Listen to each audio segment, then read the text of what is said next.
Hi, this is Brittany Madison, and you're watching Dante's Boxing Nation.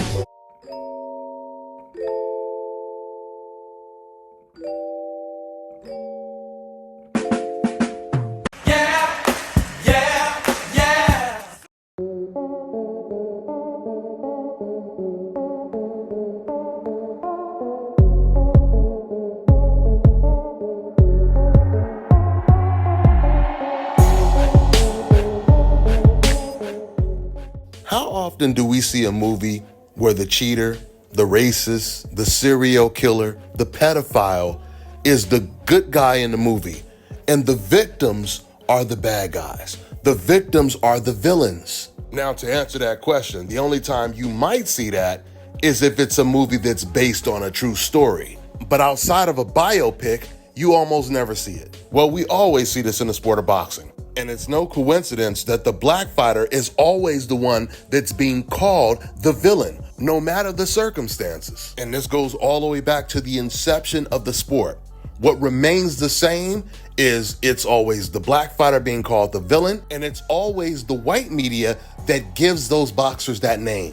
Just like it was white boxing analysts that start giving black boxers names like defensive fighter, which we're going to talk a lot more about that in a separate video. But I want to focus on this code word villain for now. So articles have been popping up left and right calling Devin Haney the villain. And of course, Devin Haney, he embraces it because he don't know no better. But I do, which is the reason why it's time that we start shutting down all these code words that old media loves to use to describe black fighters. Now, before I really go deeper into this, let me go ahead and give you guys Exhibit B. I'm gonna go ahead and play a clip from a video that I made yesterday after Bill Haney called Todd Grisham a piece of shit for being racially biased towards his son, Devin Haney. Todd, he tried to clap back by saying, well, why are they booing your son? Which was a slick way of Todd saying, that's why we don't like your son. But the main thing I want you guys to pay attention to is how Todd Grisham, he gives Devin Haney this title of being the bad guy. Bill Haney is here, and your son is still the undisputed champion of the world. I know you want to get that out. Youngest undisputed champion of the world, and you're full of shit. Me? You're full of shit. And I hope that this is what you guys wanted to do. It's a fucking circus act. Devin is a real fighter, and you showed no respect up there. You showed no respect for what he's done for boxing. He's a 2-division champion and undisputed champion, and you're a piece of shit. Well, that's not kind of you to say. Well, I mean, I'm just telling you the truth. Well, why are the fans booing him then? Well, I mean, that's because a part of it. We are in LA. This is a great boxing market, right?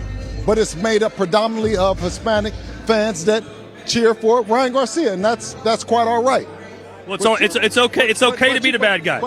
Now, you see how he threw that bad guy in there? I'm fighting against a racist and a cheater, and you gonna give me that title of the bad guy? Man, I would have said, hell no, I ain't the bad guy. And it's offensive for you to even imply that I'm the bad guy. Because if I'm the bad guy, what does that make Ryan Garcia? That's the question I would have loved to ask Todd Grisham. What does that make Ryan Garcia if I'm the bad guy? You see, they're comfortable to call the black fighter the bad guy, but they're not as comfortable to openly say that Ryan Garcia is the good guy because they know that that will come off as racist. To say that the racist cheater is the good guy. But they've already called Devin Haney the bad guy. And we already know what the opposite of bad guy is. Ryan Garcia is the perfect definition of a villain. And that's what Bill Haney should have told Todd Grisham. If this was a movie, Ryan Garcia would be the villain. I mean, you can't write a better story. He's a cheater and a racist. He intentionally missed weight so he could have an even bigger advantage, knowing that he was already juiced up on top of that. Not only is Ryan Garcia a villain, but any fan that supports him is a villain. Not only do we know, but Ryan knows that all of his fans are racist. Why do you think Ryan had different energy when he did the press conference in LA as opposed to when it was in New York? He was quiet in New York, but he got real vocal when he got in LA because he knew he had his racist Mexican fans there backing him. Ryan Garcia's racist rant, it made him way more popular with his racist base because there's nothing a racist loves more than to see another racist openly say racist shit or say something racist right in front of a black person's face, like Teofimo Lopez did when he was sitting right next to Devin Haney at the press conference. They love that shit because they are the villains. They are the racists. You know how we say, they ain't nothing but the devil. Well, there's some serious truth to that, because for those of you guys who didn't know, the very first racist was the devil. It was Lucifer. So right now, Lucifer is highly offended that you got all these race fans calling Devin Haney the bad guy while calling Ryan Garcia the good guy. Shit, the devil is pissed off that they ain't giving Ryan his credit. I told you guys, these race fans, they have been doing this since the inception. I remember when Andre Ward, around the time that Andre Ward fought Sergey Kovalev, he came out of the closet as a racist. He called Adonis a monkey, and boxers like John Pascal and Andre Ward, they called him out on it. They called him a racist.